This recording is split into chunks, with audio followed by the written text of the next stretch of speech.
Unprecedented talking head video for my channel. Let's go. Fender, are you feeling a bit desperate right now?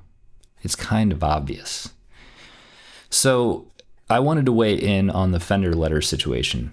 Other channels have done a really good job of explaining the legal ins and outs and implications of this, so I'll leave that to them.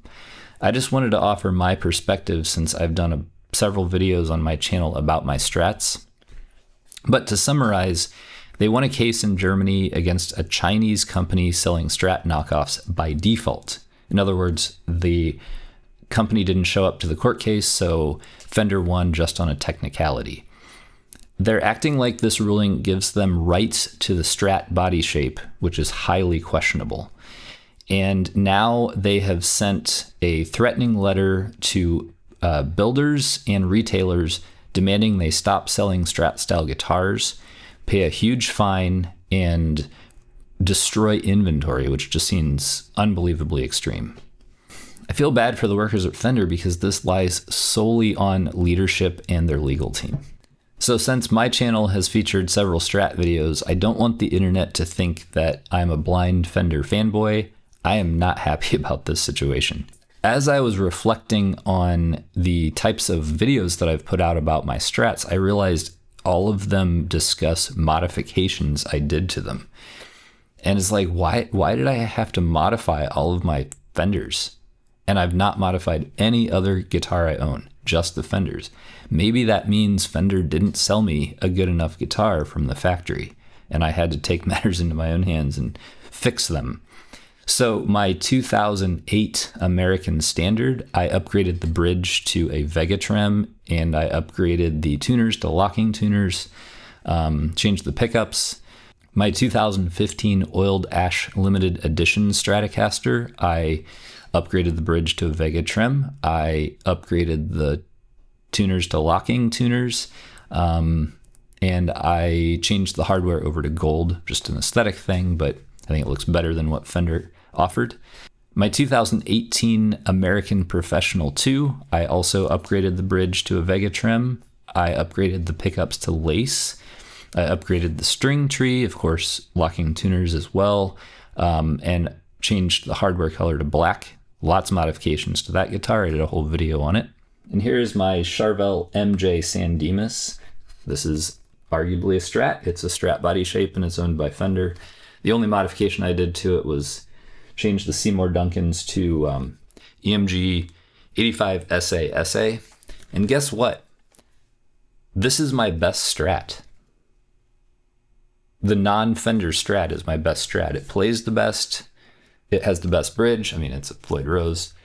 And the pickups get me the sound I want, and they're nothing like Fender pickups. Of course, I'm looking for a modern guitar, not a vintage Strat, but this is the best I've found for my needs. So why did I have to modify my Strats? Well, mainly the bridges are just not good. I had an American Deluxe Stratocaster, and that had a decent bridge. But my standard Strats did not have good enough bridges. They didn't flutter. It was a little bit clunky. There's play in the whammy bar, which I think there's a way to fix, but it came like that from factory. It'll fall out of tune if you get too crazy with it, and it's even a little bit uncomfortable to rest your palm on those saddles. So the Vega trim solves all of those problems. It flutters nicely, it stays in tune, it's comfortable.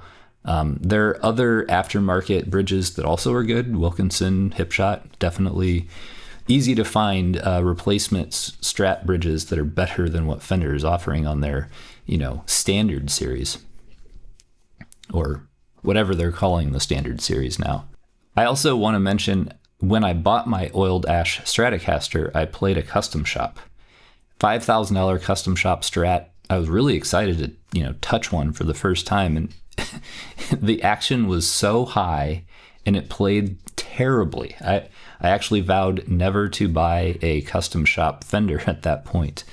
So this is bad for Fender, this is bad for competitors, and of course this is bad for guitarists. It's bad for Fender because they can't unring the bell on this one. Regardless of how this plays out, the industry now views them as a bully, but also desperate. The desperation was already apparent with how many versions of the same thing they kept coming out with.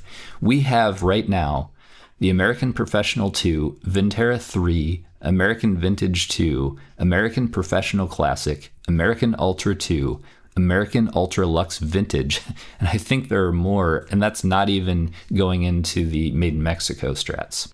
Why do we need so many versions of the same damn thing?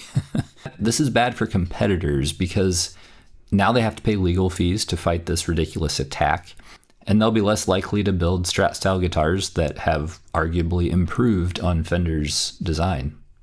And this is bad for guitarists because Fenders will not be getting any cheaper and their quality won't be going up. They just want to drive their competition out of business. At this point, I think it's time to boycott Fender. This means we need to avoid Fender, Squier, Charvel, Jackson, Gretsch, and EVH.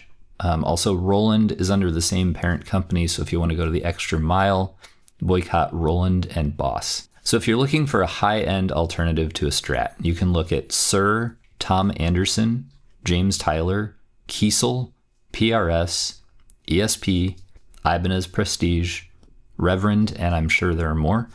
If you're looking for an affordable Strat alternative, look at Yamaha, Henry's, Ibanez, PRS SE, and Sire, and there are more. And if you really want a Fender, just buy used.